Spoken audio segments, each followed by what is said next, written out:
Hi everyone, this is Jim. Welcome to this Blitz chess postmortem, a postmortem of my Blitz game number 355. I was white here. I played e4. My opponent played e6, the French defense. And after d4, d5, knight c3, allowing either the win hour or the classical variations. The win hour, bishop here, classical is knight here. My opponent instead played the very rare move c6, which according to my opening book is called the Paulsen variation. So f3 is an interesting try here, suggested by the opening book, but I think the way I played is just fine. Why not just develop another piece? There's no real threat to take the pawn here because actually it just gets my knight out of the way. If we back up a second, in this position, after c6, black has got this really solid pawn triangle, and I really would like to get in the move c4 at some point to try and undermine it, and my knight's in the way. So if we look at this, after I develop my knight to f3 and he takes, it just helps me get my knight out of the way. So I have this idea later of striking in the center, or gathering more space in the center in this case. And we're out of the opening book. Let's see, was there any option there? Instead of d takes e4, he could have tried bishop to b4. That's probably a more logical move, and that's suggested by the chess engine. Yeah, just develop a piece, pin my knight, and really threatened to take that pawn. Okay, but he took right away, and he gets an open center, so he's going to be able to get his pieces out, except this bishop is going to be a bad piece for quite a while. But he gets a tempo with f5, kicking my knight, and I dropped it back to g3. And you'll see the chess engine already likes white's position quite a lot, giving it a +1 score. There's just some weaknesses in black's camp, this pawn in particular, and there's opportunities for pins along these. Well, for example, if I could pin this pawn with the queen or a rook on the e-file, then this pawn would be hanging, things like that. So, and after he castles, there'll be a pin along this diagonal. So it's kind of a difficult position for black to play, I think. But the game goes on, knight f6. Still have to, can't necessarily call it a one game at this point. There's a lot of play left in this position. And my opponent is developing logically, getting his pieces out, preparing to castle. And knight d5, maybe a bit adventurous, but well, it's kind of the spot you want to put that knight on. I was also threatening to just take this pawn. I was going to just increase my pressure along the e-file, and with the bishop just gang up on that e6 pawn. So this blocks the bishop, knight move, so not bad. I play rook e1 anyway, thinking, well, now maybe I'm threatening to take on I'm threatening to take on f5 here because of the pin on the e-file, but he just castles and unpins, and there's no pin operating here because the knight's in the way, so I can't win any material here. The engine likes bishop b3, c3. Yeah, bishop b3. Maybe I could have played that right away. I play knight e5 here. Not approved by the engine, so I just thought that was curious, because it seems like just a reasonable move to play here. This is a spot that you want to occupy with a piece. You don't want to take put a piece there when when you'll be forced to take back with a pawn. But here, if he takes, I can take with a rook and keep a piece here, keep this file open, and keep some pressure against the e-pawn. So I thought this should be okay. Let's see. The engine says knight d7 is the best reply here. So let's take a look at how black could have gotten the best game out of this. Knight d7. And now there is a threat to take. Yeah, he takes, and I would have to take back with a pawn because I don't want to give up my rook for the exchange. So I don't have anything better than knight back to d3. So I guess with correct play, well, my other option would be to take his knight. Bishop takes d5. Is there a reason why knight takes here is not good? And bishop takes d7. I mean, you still got the bad bishop, and this pawn is still a potential target, but the chess engine likes this position. Or at least rates it as equal for black. That's very interesting, with queen h5 and black playing queen h4. It's a mystery. So yeah, so I don't really understand why knight e5 it got such a low rating. Anyway, he played a5 here. I keep my advantage here. I stopped the pawn from advancing further, and I wanted to have this square available for my bishop to retreat to. And I finally get in the bishop b3 move, which could have played much earlier, I guess, instead of knight e5. And I was thinking I can push this c-pawn and kick the knight away and then go after this weakened e-pawn again. So pushing here, the knight moves. And get my knight out of the way with tempo. Maybe I can gang up on the e-pawn once again. Although this pawn here would block my bishop, but it would give me space in the center. Anyway, he stops that by playing b5, so I think this is a reasonable idea. The chess engine does not approve. It thinks I should take. A takes, C takes, and play queen f3. So let's check this out. A takes, C takes, and queen f3, or bishop takes d5. Bishop g5, queen f3. Well, let's put on queen f3. There's a threat here to take, and also the knight is pinned against the rook, which is undefended in the corner. So knight to c7, okay, unpins by defending the knight, and then d5. I can bust through in the center like this and maybe open up this diagonal. So this is looking good for white. Yeah, definitely would be a good way to play. Okay, so I didn't play that way. I tried c3, just stopping this pawn from being pushed. Okay, still keeps an advantage. He goes b4, and now I go queen d3. I didn't want to trade here. If he takes, I want to have a pawn on this square to keep his knight from hopping into b4. So I want to maintain control over b4 as long as I can. And also, my bishop, notice, is keeping his knight out of this f4 square. So I need to keep a rein on this knight. This knight is a dangerous piece, and I've got to keep an eye out on all the various landing squares that it has. Okay, so he exchanged, and then he played knight takes c3. So this maybe is not a sound move, but it definitely caught me by surprise. I didn't get the idea at first, and then I noticed, oh, if queen takes, he has the bishop move. So that's the way I played it. Queen takes and bishop here.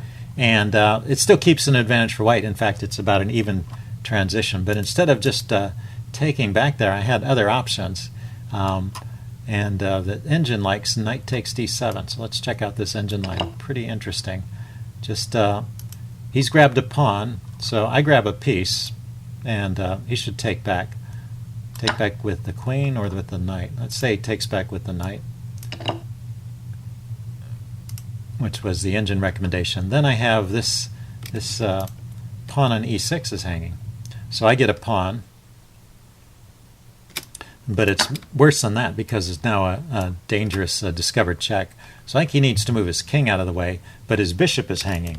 And so this is really winning a piece outright.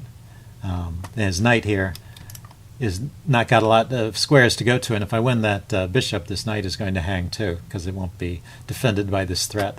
So that would have been the way to get out of this tangle and have a real advantage, a clearly winning advantage, or easily winning advantage. Instead, I took the knight right away, and then he let him play this skewer, and then after queen e3, isn't that what I played? Yeah, queen e3. He just grabbed the rook. Let's see, f4 is an interesting move here, according to the computer. f4, kicking my queen again. I have to stay in touch with the rook. He's threatening my knight. F takes g3, h takes g3, bishop takes e1, queen takes e1. And what's the state here? I've got one rook and 3 pieces. He's got 2 rooks and 2 pieces. So he's up the exchange here. And even number of pawns, 3, 4, 5, 3, 4, 5. But, well, I guess the bishop pair is worth something. And I still have ideas of attacking these loose pawns here. So white still has the advantage with best play. Interesting play, though. Okay, so he took, instead of throwing in this intermediate move with f4, he took the rook right away. And I take back with the queen, and now f4 is no longer a fork. So no point in playing it in particular. And my advantage is pretty strong here, because the 2 bishops are really worth a lot more than the rook, and I have an advantage in development. So queen to b6, queen to c3. The game goes on, though. Even though I have this big advantage, it still takes some figuring out to break through here. So let's see when I get get behind. So he unpins the king h8. Seems logical.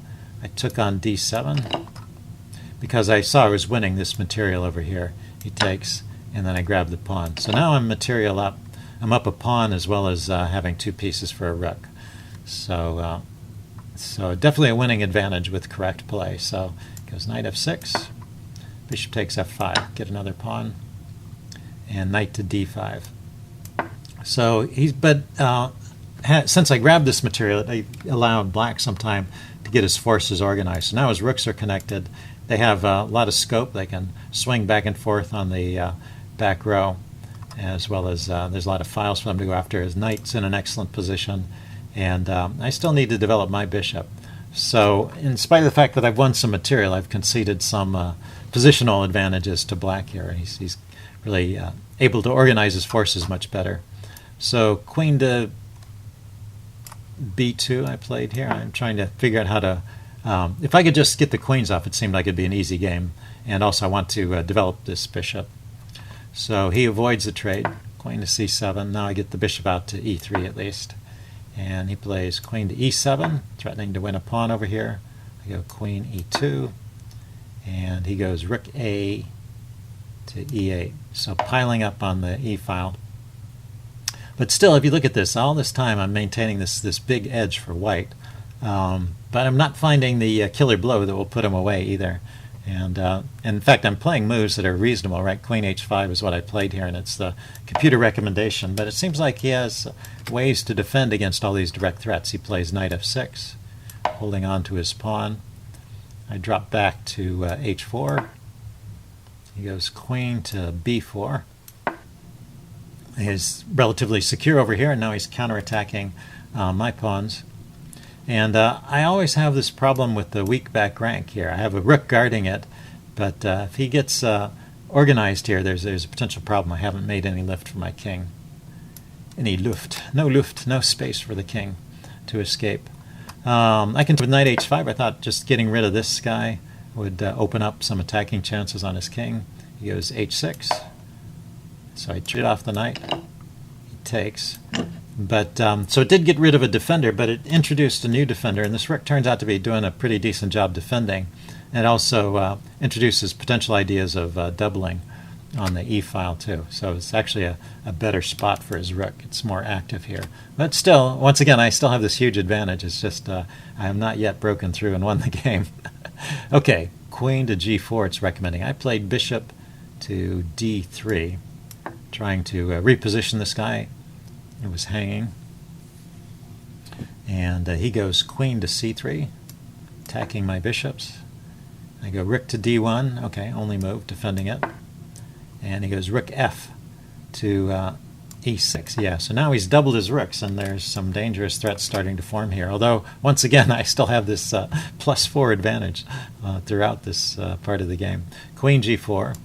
Okay, no, not there. Cancel that. What am I thinking? I want to get onto this diagonal. And this square I can't get to directly. That's protected by a rook. That's protected by 2 rooks. But I can get to this square, f5, and so that's my goal, is to get to f5, and it takes me a few steps to get there. But I go queen to g4 first, with the idea of going queen f5. He goes queen to b3, hitting my rook. And now I play bishop to b1. The queen's still defending the rook, so I don't have to worry about that immediately. But I was worried about I wanted to be able to move the rook around and get it to a better square. And as long as this bishop is on, this bishop is here exposed to the queen's attack, then my rook is tied down defending it. So I played bishop b1. Okay, so let's back up quick. Yeah, bishop to b1 is a mistake, and it starts introducing ideas into the position for black. So what should I do here? Yeah, just play g3. Look at that. g3 or h3 are the top 2 computer choices. It makes a lot of sense. I don't have any immediate attack. I kept looking for that immediate attacking idea, and it's just not here in the position. And it's just time for me to take a breath and give some space to my king and get rid of these back rank mating ideas. Instead, I kept trying to figure out how to rearrange my pieces so I could attack successfully, and it didn't quite work. So he could have taken the rook right here. The rook, he could have played rook takes e3 right here. I think he comes up with his idea sometime later. He throws in queen takes a4, and that gives me a chance to move my rook to the side. I play rook to c1. Wanted to get it to a square where it was defended. Rook to f1 may have been better. He goes queen to a3, hitting the rook. And now I make a huge blunder in the next move. Queen to f5 is what I played, because that was my plan, right? I wanted to get the queen onto this diagonal and threaten checkmate. So this is your tactics quiz for this video. This is, imagine, I don't want to put the move on the board because the chess engine will give the answer away, but just imagine that I've moved my queen to f5 and it's black's turn to move. What will black play to, what's the best move for black in that position? Okay, if you haven't spotted it yet, pause the video. This is one you can definitely figure out. I'm going to give the answer away now. I played queen f5, and he can just take the rook. Queen takes c1 with check. So I'm forced to take back. And what that does is it opens up this e-file. And that's checkmate. So it's just a mate in two after I play queen f5. He just has to sacrifice his queen over here to open up the e-file, and that's it. And that's all forced because when he takes the rook, I'm in check, and the only way out is to take the queen. So that would have been game over. And fortunately for me, he noticed the threat to his king and reacted to that and played g6. And now I play queen f4. Once again, he has this mate in two. But instead he played a different trick, rook e3. So that was pretty interesting. He takes my bishop and leaves this rook hanging. And when the queen takes here, that's mate again. So I'd play the correct move. I play queen takes h6 check. But I was really low on time by this point, and we end up in a draw by repetition. He can't escape the checks. I played on. Let's go ahead and put out the rest of the moves. And I just couldn't find a way to get anything. So we end up with a draw by repetition there. But if we back up to the very first check, right here, if I had had enough time, I probably could have figured this out. This was strictly just running out of time and bailing. So the way to play this is queen takes g6 check, which I played. He can go right or left. He chose king f8. And then check on f6 again. He goes back to g8. It's the only move. And then check on g5. What you want to do is give a check and then open up the diagonal for the bishop. You need to get the bishop into the scene here, onto the scene to really make this a win. So after queen g5 check, he can go either right or left. If he goes to f7, there's a mate in 7. So let's try king f8 here. How can I do it? The thing is, I have to do this all with check because I'm constantly subject to this mate threat here. The thing about the king coming forward is, oh no, I don't have. I was thinking the rook could come down to the 7th rank, but it's actually blocked by this pawn. So I don't have any rook c7 ideas. Okay, so queen h6 check, and the king can go up to the 7th rank. Say king e7. It looks like he's getting away. Yeah, this would have been too hard to figure out with the time I had left. I had a feeling there was something there, but I just didn't know how to find it. Queen takes e3 check is the key idea. If I chase him to the e-file, this will force an exchange, and now I'm up material. I have a rook and a bishop against a king and rook, and I have 2 extra pawns. So that's just winning. So if he avoids the e-file, say he goes to f7, then I guess that's when I can bring in the bishop. The bishop comes in, check, and where can the king go? The king has nowhere to go except to e7. And once again, I can play this queen e3 check. And so that's the way to win it. But I had to spot it at this point. Yeah, I just played queen h6 check. He plays king g8. It's my turn.